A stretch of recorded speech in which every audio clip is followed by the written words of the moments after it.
like this. Then now we're gonna put a little bit shallots and the garlic. If we put in a shallots and the garlic in the first place, sometimes get burned.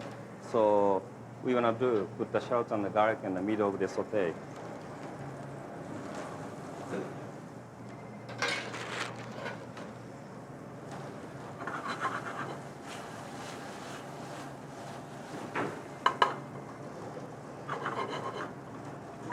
Then a little bit of Italian parsley.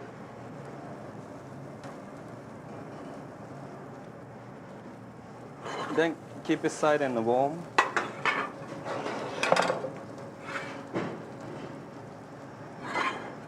Now we're gonna saute the sea scallops.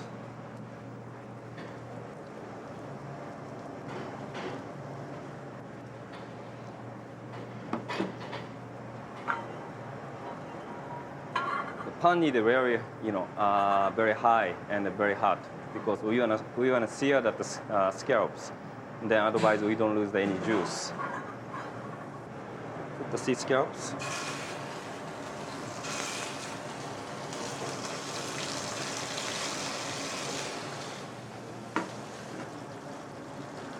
In the meantime, put back the mushrooms.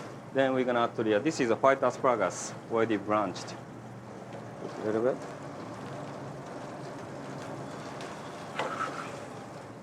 And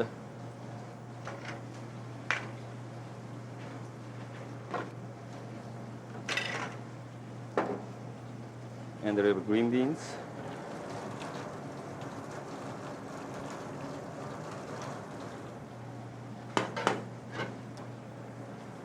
Okay, then toss together.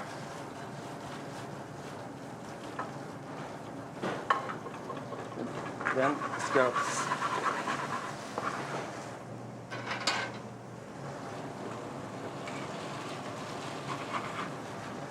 Like that. Sea scallops, this is a tiny bay scallop, so saute them maybe just 1 minute. Okay, here is the mushrooms.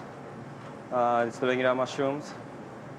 We put in 1 quart of water and 8 ounces of the mushrooms. Then we cook it like maybe 1 hour at a long time. And we're gonna reduce it. Eventually, 1 quart of the mushroom stock is reduced to about 1 cup. It's the base of a vinaigrette. Then we're gonna add to a little bit of balsamic vinegar.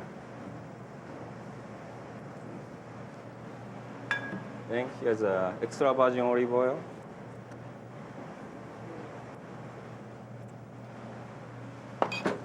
Then a little bit salt and peppers.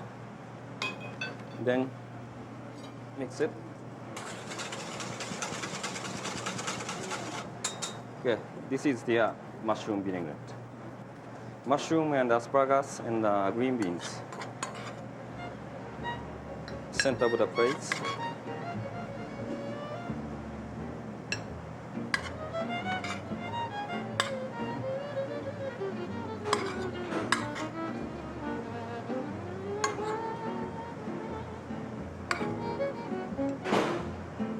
This, a little more asparagus.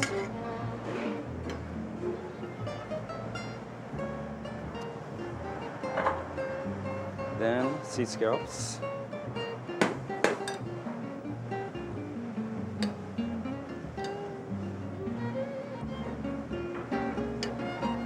Put a little bit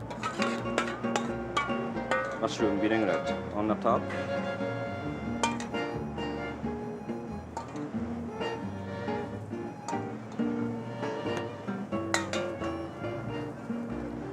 Then a little bit of shab on the top. It's a very simple dish.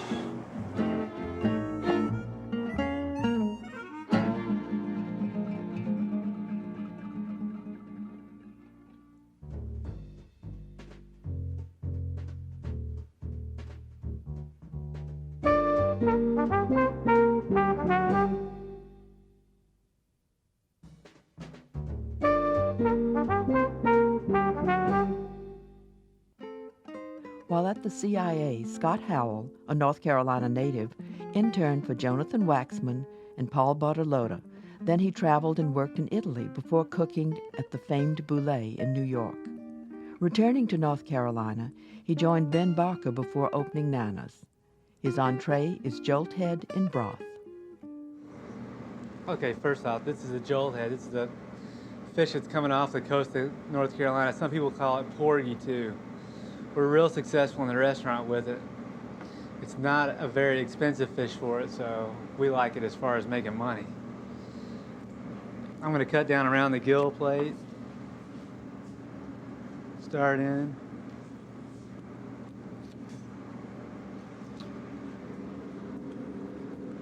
It's a fairly flat fish, but it's really clean. It's going to saute up firm.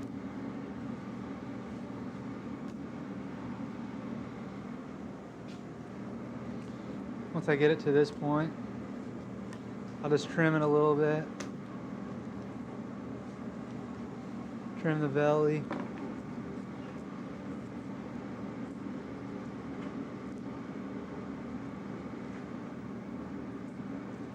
Pull the pins. Pin bones are removed with needle nose pliers. The thing that's kind of key about it as far as this fish is we like to keep the skin on it, making sure that all the scales are off. What we like to do is nip it right in the middle, keeping it tight, and just score the skin all the way down here. What that does is it allows instead of the fish folding up like you see sometimes when it's sauteed, the fish will fillet soft. It'll be much more relaxed, and I think it's much more tender when it's like that, when it's sauteed. So I'm gonna leave it here, and we'll go to work the broth, the basil tomato broth with fresh chanterelles. So the first thing I want to do is trim the chanterelles. It's a little bit big, so we'll make them about like that.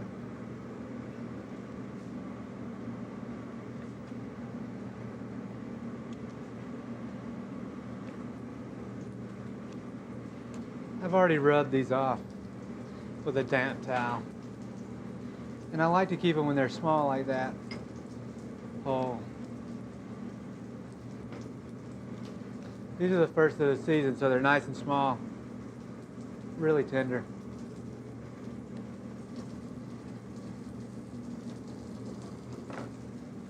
We find on the mushrooms it's better to cook them on as high heat as you can. It sears in the juices of the mushroom. These mushrooms are not very wet though, so you can go down a little bit on the heat. It depends on how much moisture is in the mushroom.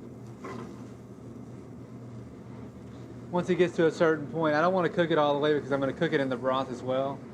So once it gets to a certain point, I'm going to add a little bit of butter, some shallots to finish. And I don't really want to cook the shallots hard. I just want to cook them right at the end.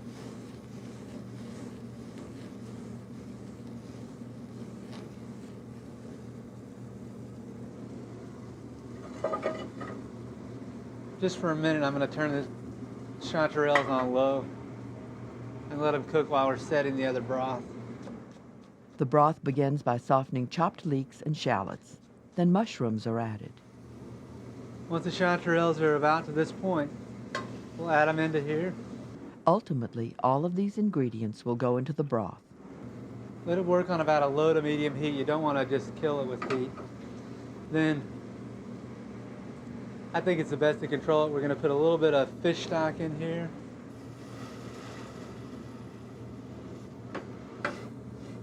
You don't want to have a whole lot. You want to have enough just to kind of just come to the top of the mushrooms.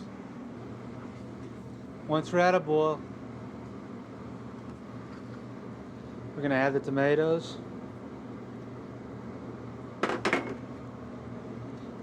These are local golden and red pear tomatoes that I get from a guy right down the way.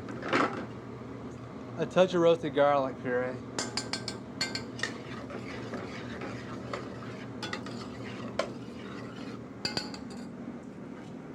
More fish stock.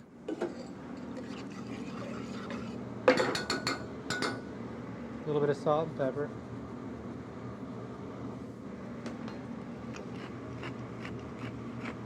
It's not really a stew, but it is kind of a stew, so I'll set that on the back while we cook the fish. Both sides are seasoned with salt and pepper. It's wonder flour, a little, just a touch, not much. A little olive oil is in the pan. And since we've cut the skin, the fish stays flat, it doesn't bow up.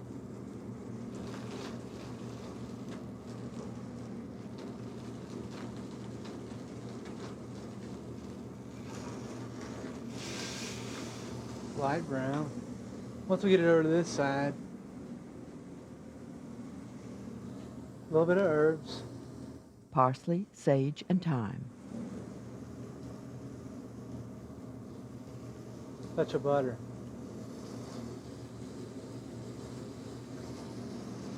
Take the butter. Let it get the juices from the fish.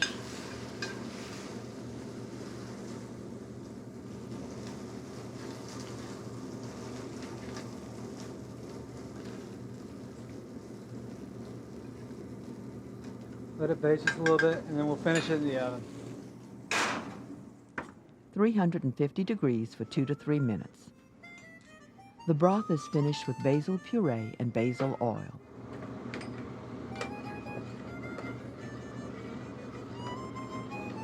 Just bring it off. Touch of basil oil.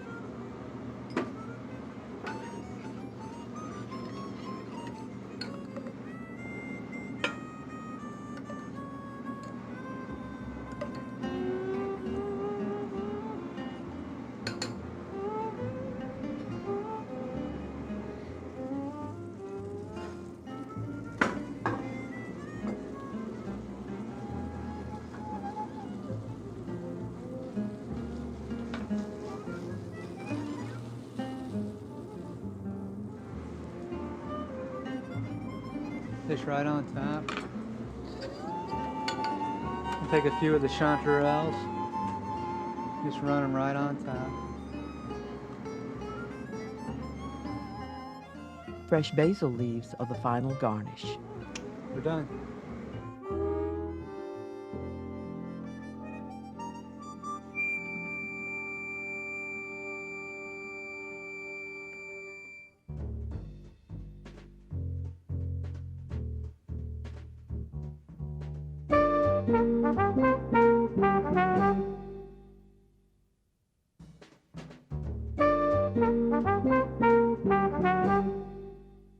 For 2 years running, Norman Love was named one of the 10 top pastry chefs in America by Chocolatier magazine. Not surprisingly, he was appointed to World Pastry Cup 99 USA team. In January, the team will compete in France against some 20 other countries. His dessert is Kahlua soufflé. We first start with our milk on the fire. We're going to be making our soufflé base. I've roasted some espresso beans, and I mean roasted. I've placed them in the oven for about 8 to 10 minutes at 350 degrees, just to sweat or to release the oils from the beans. And by taking a rolling pin, I'm going to break the espresso beans and to assist them in releasing their flavor in the infusion with the milk.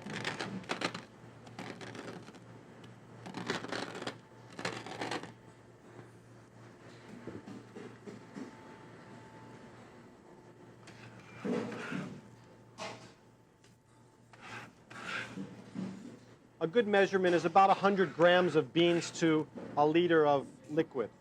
So here I have a liter of liquid or milk on the fire. I'm going to add my espresso beans. The beans can infuse in the milk overnight. I'm going to add a vanilla bean to it also, just to help push the coffee flavor. Split the bean open. Scrape with the back of my knife to get the bean, or the seeds, out of the center of the bean.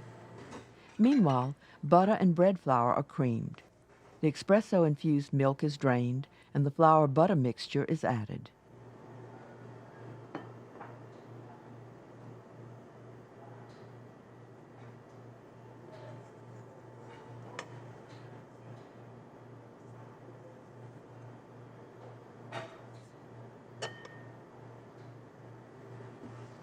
With the whisk,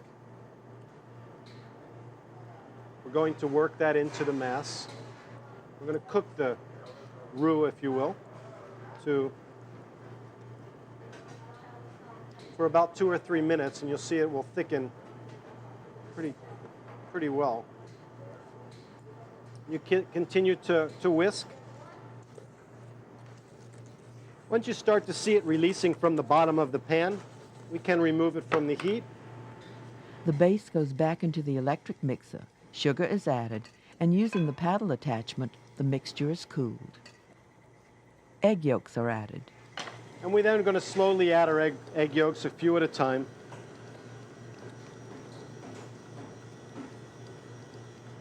Place the warm mixture into a bowl, and you want to allow this to come to room temperature, or actually even cool, for a few hours before you continue in folding the meringue. After the souffle base is cooled, egg whites are beaten into a meringue, and the base is flavored with Kahlua.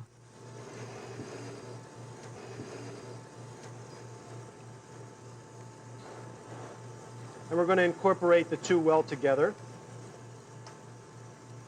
The souffle will go into butter and sugar-coated ramekins. We're going to add the starch, and it's just about a teaspoon of starch.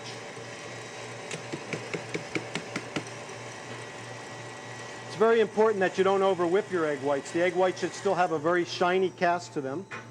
And there's two ways to check if the egg whites have been properly mixed. One is that when you lift the egg whites, it forms the beak of a bird. And the other is that it will cling onto the side of the bowl the egg whites will cling on the side of the whipping bowl, so that not to be too soft or to be too tightly whipped. If you start to see a grainy, dull-looking egg whites, you know that you've whipped too much, and it really is necessary to re-whip the whites. In a nice folding motion, we're going to fold the egg whites into the souffle base.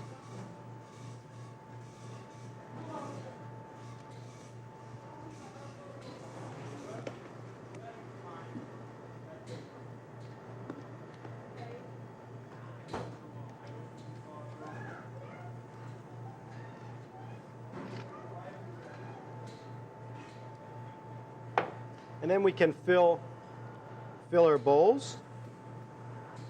And you want to fill completely to the top. And then with your thumb, take the inside of the bowl and just run your thumb right around to ensure that there's a very, very clean surface on the end, and it will allow the souffle to rise straight. Bake at 385 degrees for 18 minutes. The souffle is served with chocolate sauce and a honey cinnamon cream sauce. As the souffle comes out of the oven, we dust the souffle with sugar.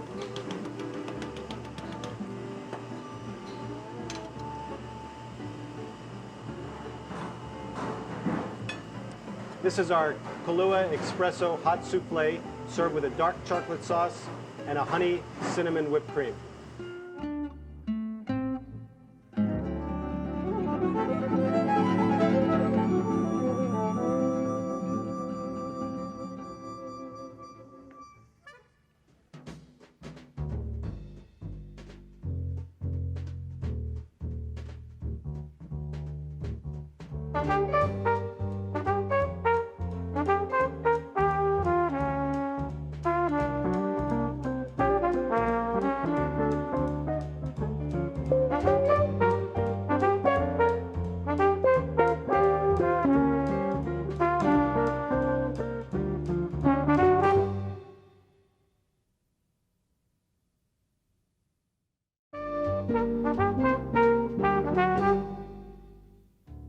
Welcome to Great Chefs, a culinary tour of the United States, featuring some of the country's finest chefs.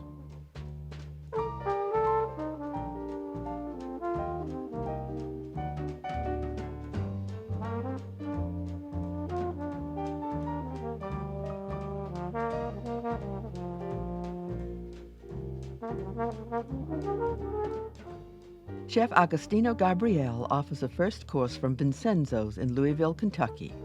It involves stuffing salmon scallopini with a seafood mixture.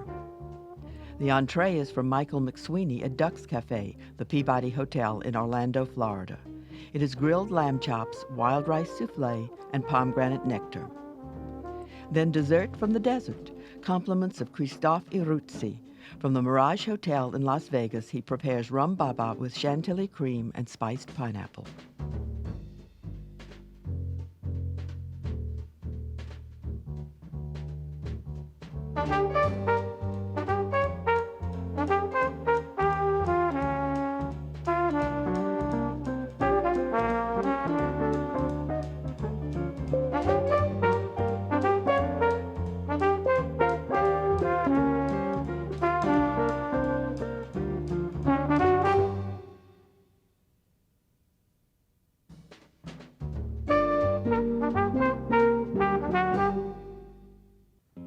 Vincenzo's is a huge and hugely popular Italian restaurant in downtown Louisville.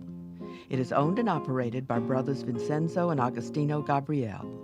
The latter's long career includes work in his native Italy, Germany, and St. Louis. The starter resonates his birthplace, in Voltini of Salmon. Then you do the scallopini. So what you do, you butterfly. The chef begins by cutting the scallopini off of a fresh salmon fillet. Note the interesting method of butterflying the piece right off the fillet.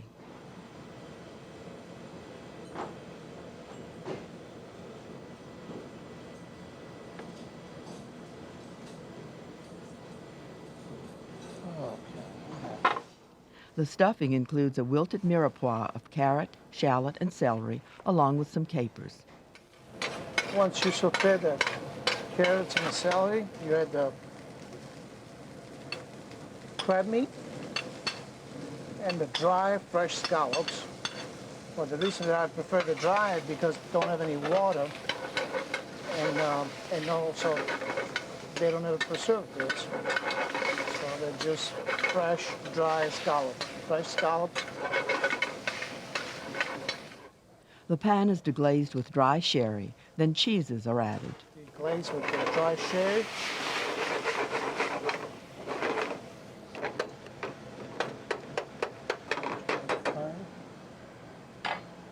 You have the tablespoon of mascarpone cheese. Mascarpone is rich Italian cream cheese.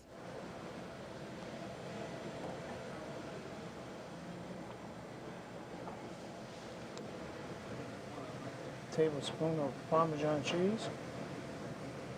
Tablespoon of Romano cheese. Pecorino.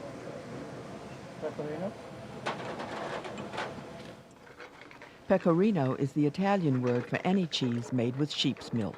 To reach this point, you add a little bit of a breadcrumbs, so kind of put the whole stuffing together. A little bit of breadcrumbs. The mixture is combined and set aside to cool. Meanwhile, a simple sauce is begun by sweating chopped onions in olive oil. Peeled tomatoes and garlic cloves are added.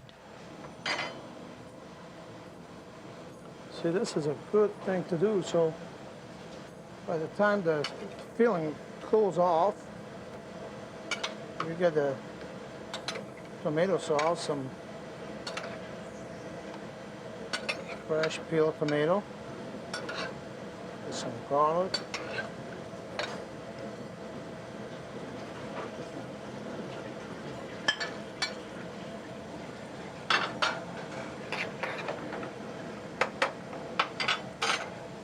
fresh basil,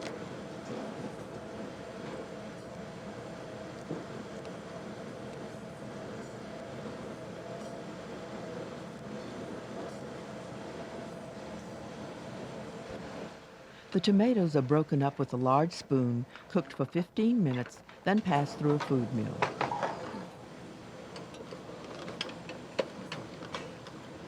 go to the mill like this. The food mill is often overlooked in this age of electronic gadgetry, but it can be useful. It both purees and strains simultaneously.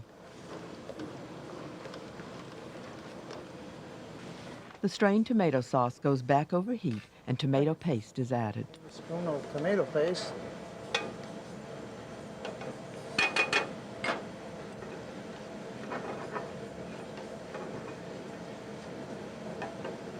so we get the consistency that we want. So once we place on the plate, we're not going to have any water from the tomato. The salmon scallops are gently flattened before stuffing.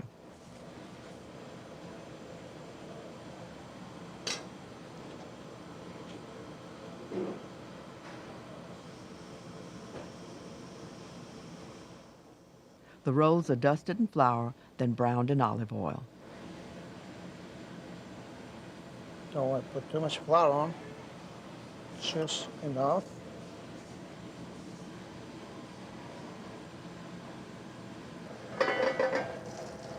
Place the fish, and when you hear the sizzling, that means the fish is cooking.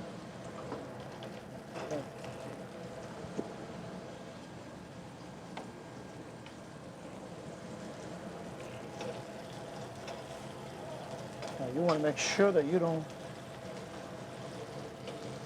cook the fish on one side. Let the salmon be, it's a scallopino salmon, so it cooks very quick.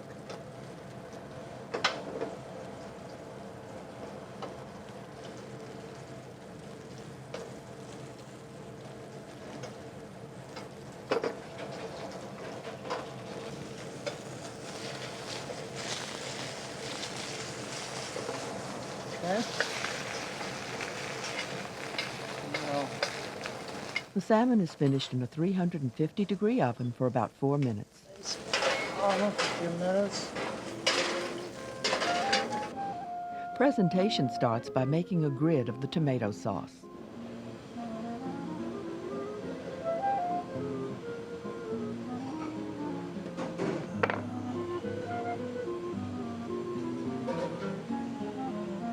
And center the plate. Put 2 asparagus. Using pieces of pre-cooked asparagus, the chef assembles sort of a Lincoln log garnish.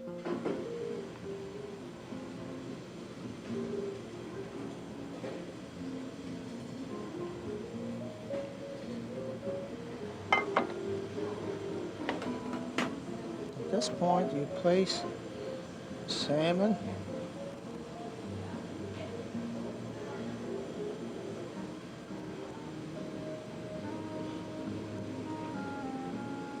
This way.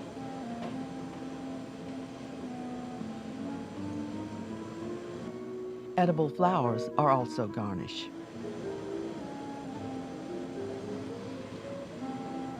Just want to place a little sauce on the fish.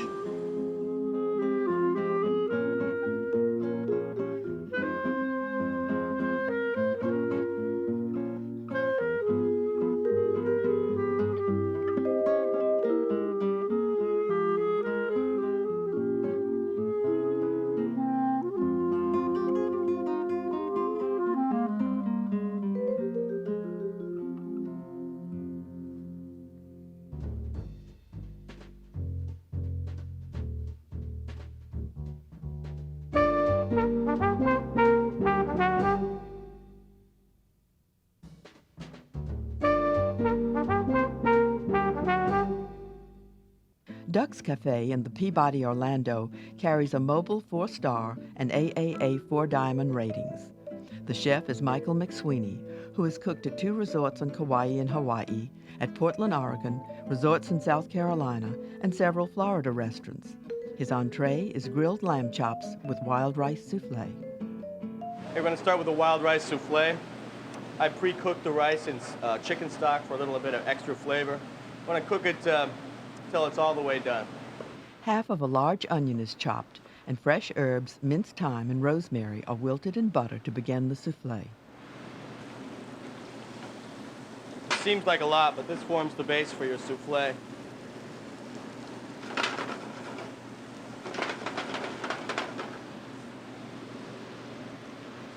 Add the herbs into that.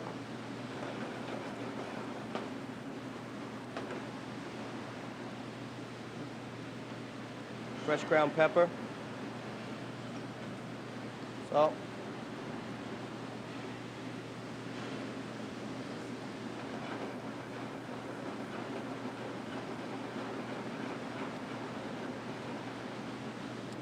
These next 3 steps need to go pretty quickly so so it doesn't bind up.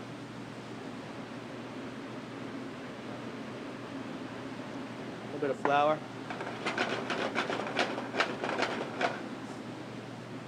Rice.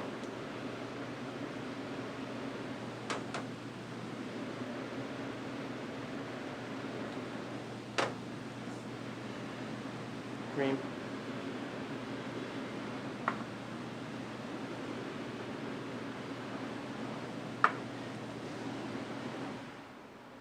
The mixture is briefly cooked until it begins to thicken, then is set aside.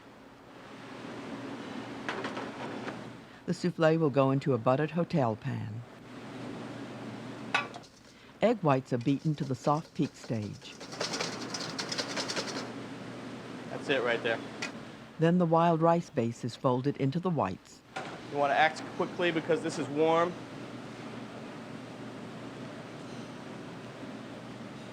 Fold it gently. Make sure it's well incorporated.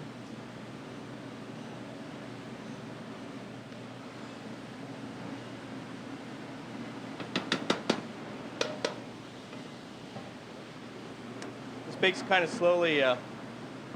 We cook it about 250 degrees. Takes about an hour. Meanwhile, a lamb loin is trimmed of excess fat and sinew. Then the chef demonstrates an effective method for Frenching lamb bones.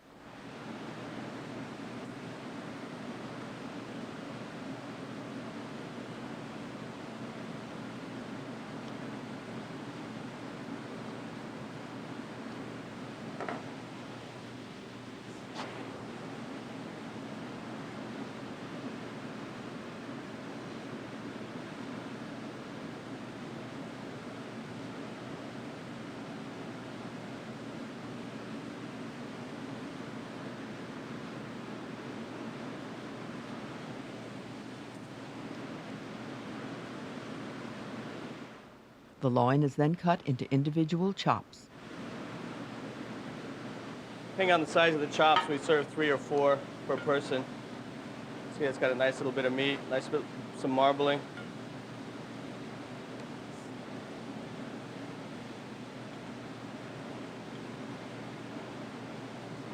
Before it goes on the grill, we brush these with a little bit of olive oil, good olive oil with some herbs.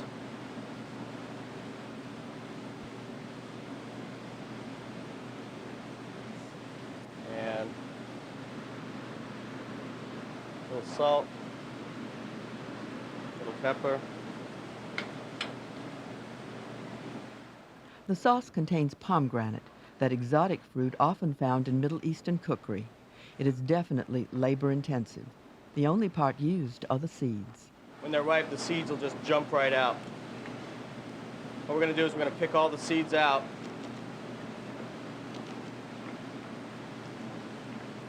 And make sure that we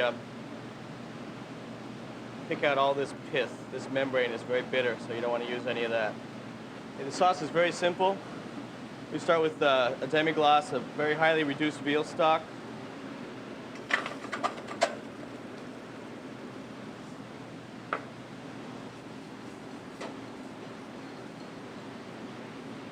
We use this is pomegranate molasses. You can find it at any Middle Eastern store.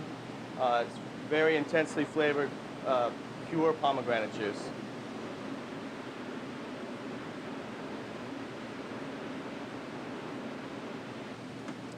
And then this is it's about 2 pomegranates worth of seeds. We want to hold some aside for a little bit of garnish on the plate. The lamb chops are started on a wood-burning grill and are marked by turning 90 degrees. The sauce is strained.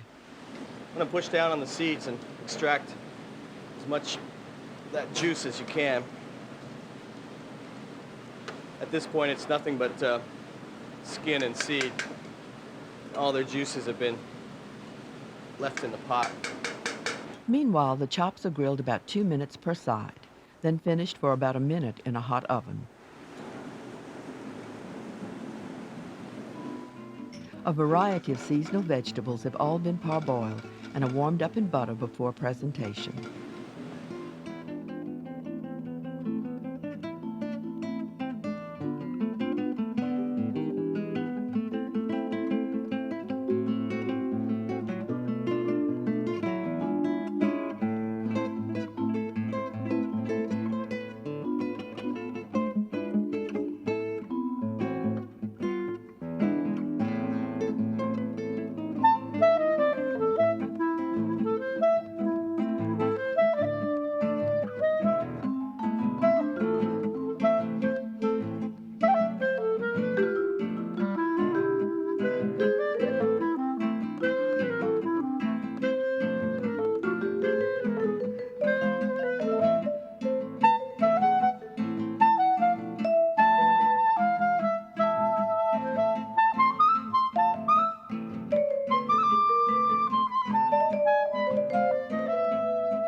The Mirage Hotel in Las Vegas is corporately connected to Bellagio. It houses Alex Strata, one of several high-profile chefs' restaurants popping up around town. The pastry chef, Christophe Itruzzi, is a native of the Basque region of France. Here is his rum baba and spiced pineapple in aged rum sauce. First thing, we're gonna do the roasting liquid. I have a little bit of brown sugar, rum, lemon juice, banana puree, a vanilla bean, and some fresh ginger already peeled. The first step is to melt and caramelize the brown sugar. After caramelization, the pan will be deglazed with rum and pineapple juice, and the seeds of a vanilla bean and sliced ginger will be added.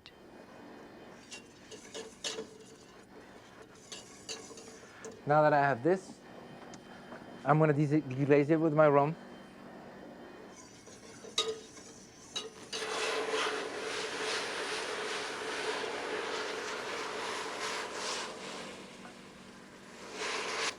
Keep stirring until the sugar is all melted again. I have pineapple juice, fresh pineapple juice, banana puree, fresh banana puree. Just take some fresh bananas and blend them and add them to the whole.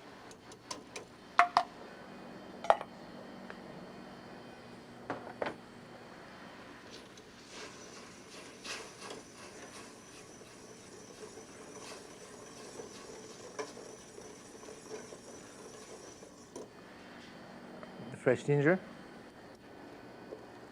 and the vanilla bean. You want to make sure you get all the specks out by using a knife and scrape it down.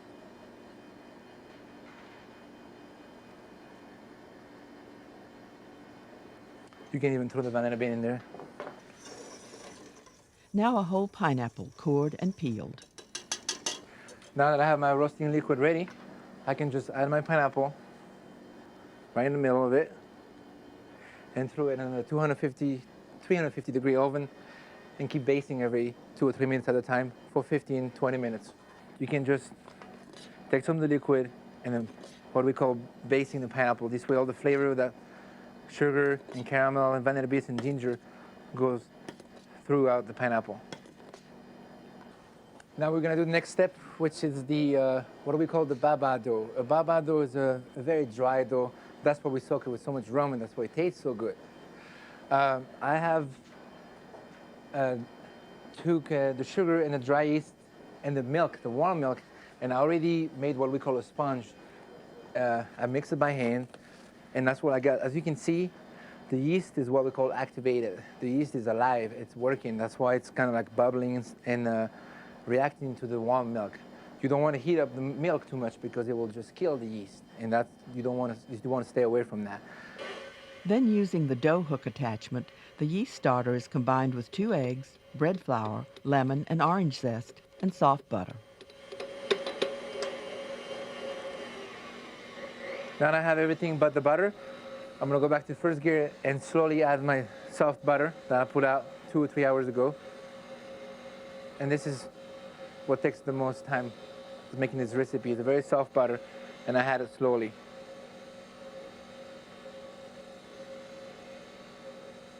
Mixed together, the butter is almost disappearing into the dough. It's a very runny batter. Most people would think it would be too thick, but it's a very runny batter, and we'll use a pastry bag as a tip to help pour into the molds. And cut it on the side, just like this, and you cut. Let rise for 30 to 45 minutes or until the dough rises to the height of the mold. Bake at 325 degrees for 12 to 15 minutes. The roasted pineapple is finished, the baba has cooled, and the bottom is cut off.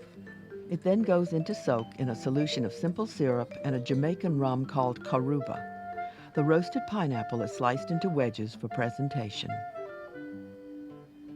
The center of the soaked baba is filled with whipped cream.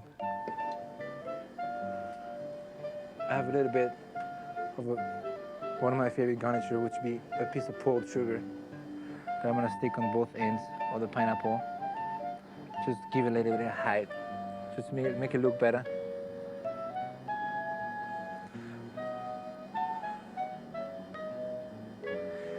and the syrup that I have and put it in the diced pineapple.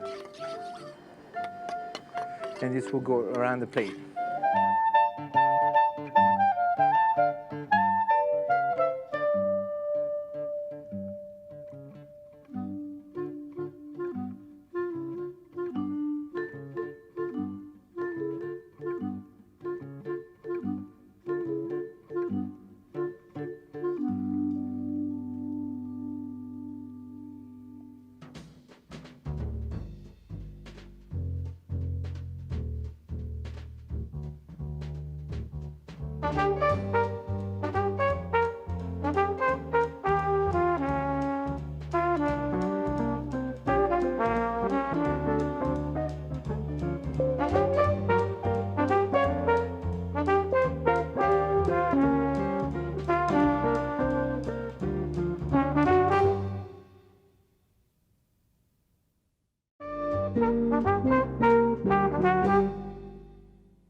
Welcome to Great Chefs, a culinary tour of the United States, featuring some of the country's finest chefs.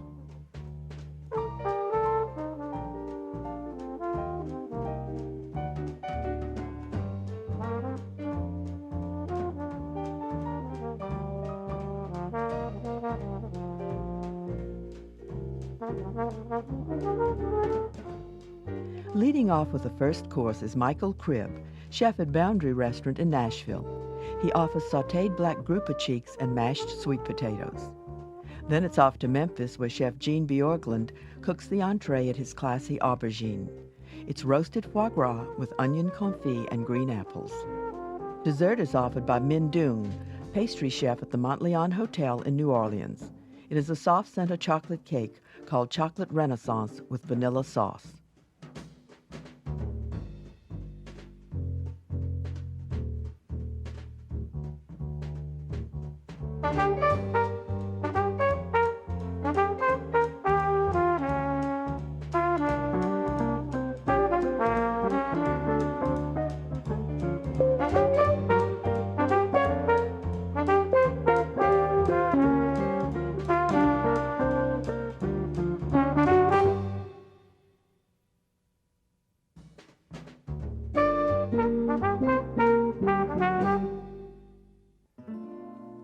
At taping time, one of the chefs at the Big Boundary Restaurant in Nashville was Michael Cribb. A native of Music City, he graduated with a graphic arts degree, then shifted to culinary arts. He worked in Virginia and on St. Thomas in the Virgin Islands. For a starter, he prepares hot grouper cheeks. First step of this dish is to make the marinade. We want to get our pan hot. We add just a little oil for the sauteing. Then we're going to add the shallots, ginger, garlic. We want to cook that over medium-high heat until we start to brown.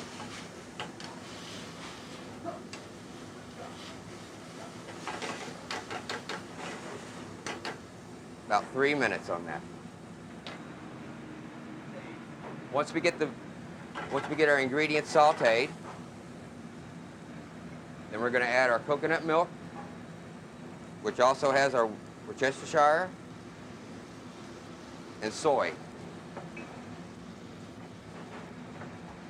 We just want to bring this to a boil. What we're doing is we're releasing the flavors of the sautéed items,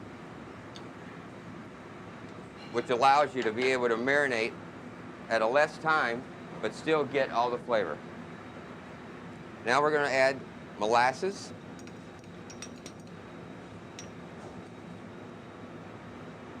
which is a nice sweetener.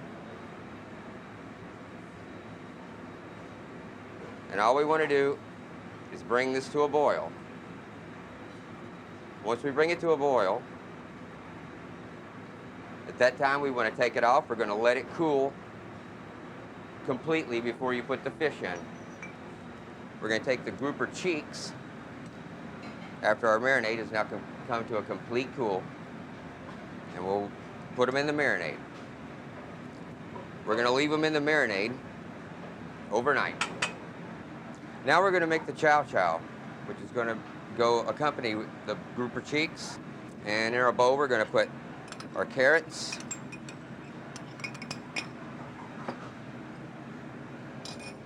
cucumber,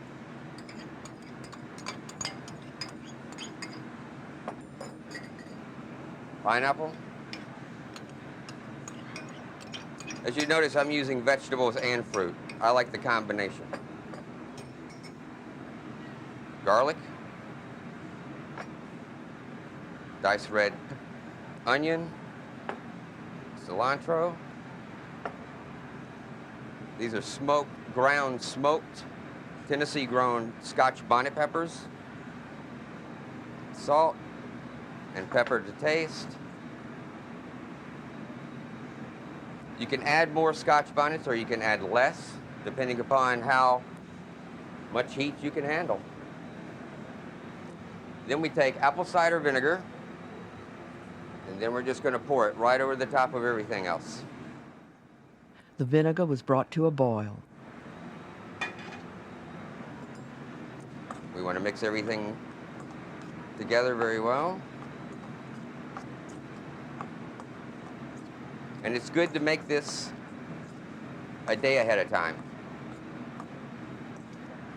Now that we've marinated our cheeks overnight, and the grouper cheeks themselves, I use a black grouper because usually you can get the larger fish, and they actually cut the meat right out of the cheeks, right behind the head. And they're a very interesting cut because they have a little more oil, which gives them more flavor, but at the same time, they're firm enough where they don't fall apart on you when you cook them. So we go from our marinade, we're gonna put them in a little flour, season, salt and pepper, real basic. All right, back in the marinade.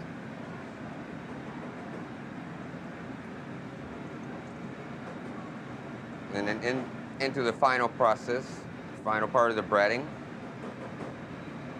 which I use a real fine flaked breadcrumb, coconut,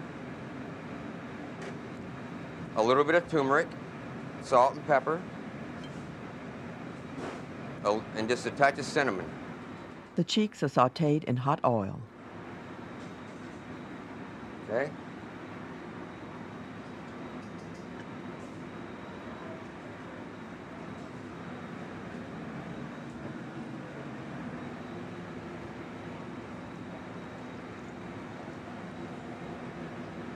You don't want to move them around too much once you put them in, because you're just going to knock the breading off.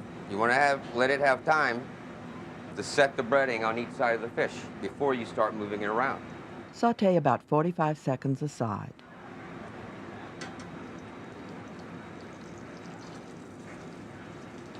Once we get a golden brown, that's when we flip them over. Presentation begins with mashed sweet potatoes, then the chow chow.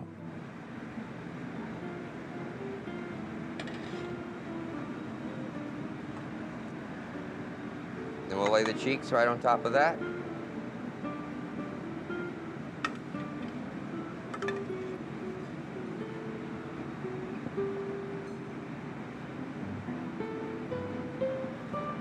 Okay. Then we'll add our vegetable slinkies.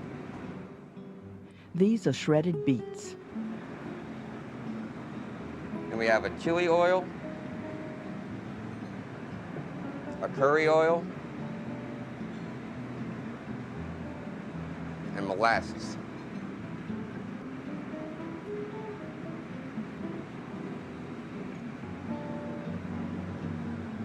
Garnish with a little pickled okra.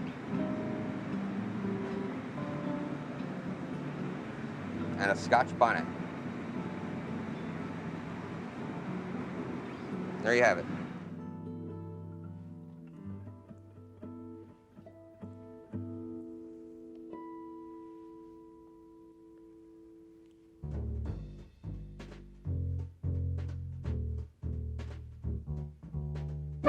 At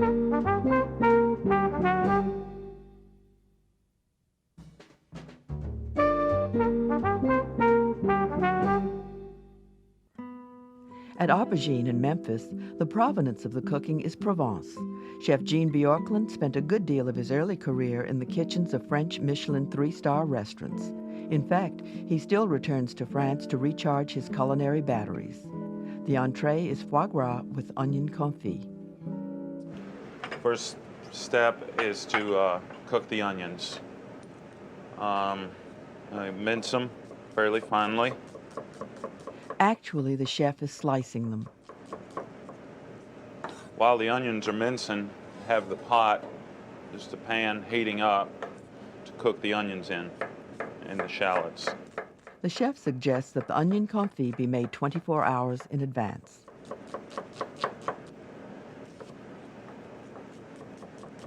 Some shallots, also minced.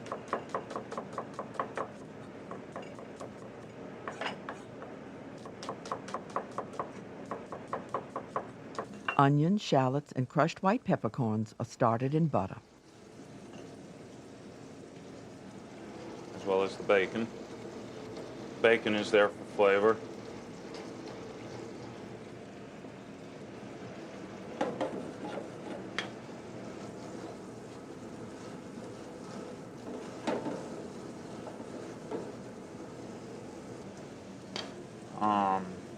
Also add the bay leaf and the thyme.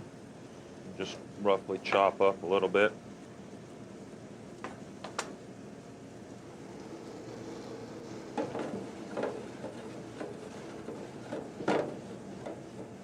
So we sweat the onions really well. So the onions take a little time to sweat for about 10 minutes, and it's better to do it over medium heat than high heat. So once the onions are well sweated, we add the sugar.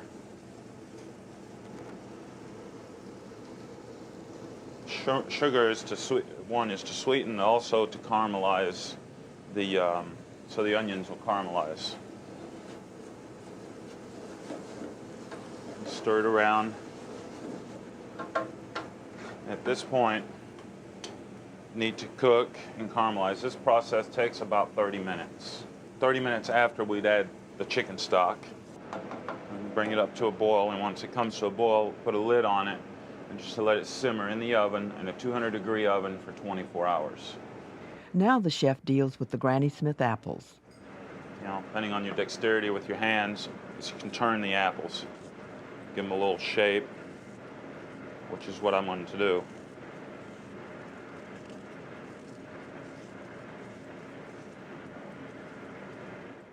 This is a classic French method of carving fruits or vegetables into a football shape.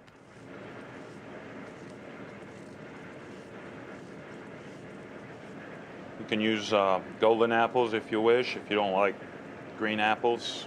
However, the bitterness and the tartness of the green apples really blends well with the sweetness of the onion and of the foie gras too.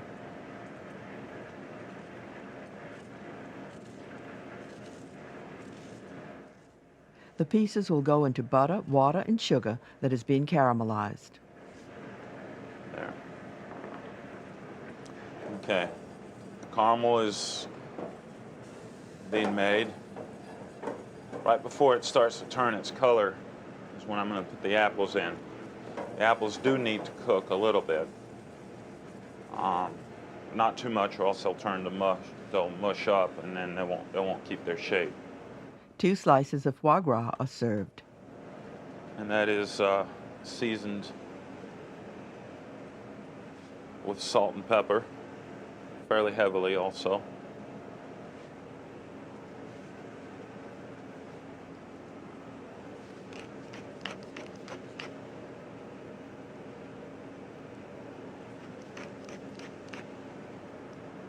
What I'm going to do is I'm going to flatten the foie out a little bit.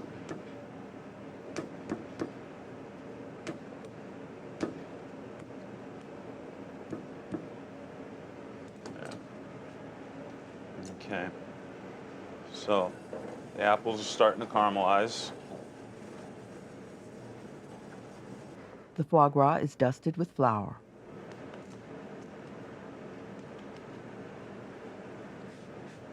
score the top of it with the back of a knife.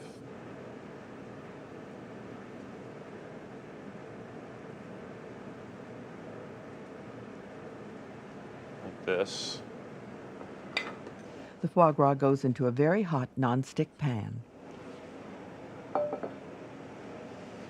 See, the pan is starting to smoke at this point. Put the foie gras in the scored side down.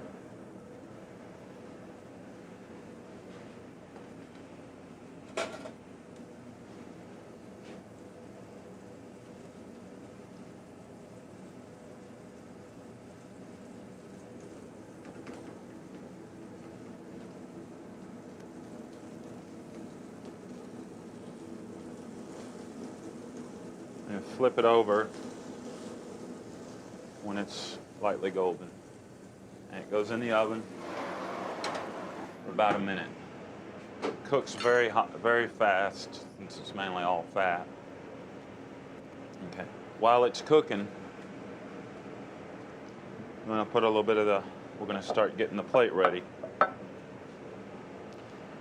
Put a little bit of onion confit in the middle of the plate.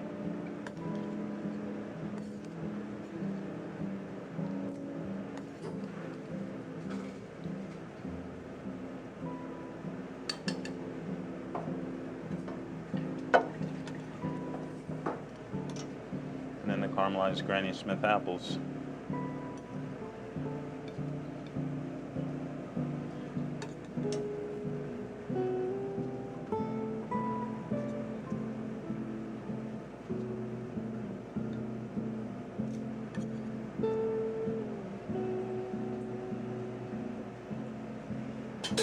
By that time, the foie should be cooked.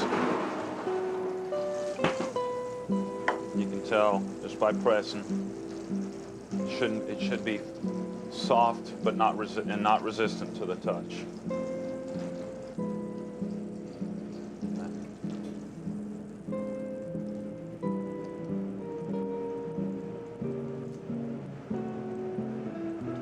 And doesn't hurt to spoon a little bit of the grease on top. And then garnish it with a little bit of coarse natural sea salt on the top. Doesn't hurt it. Gives it a little extra seasoning.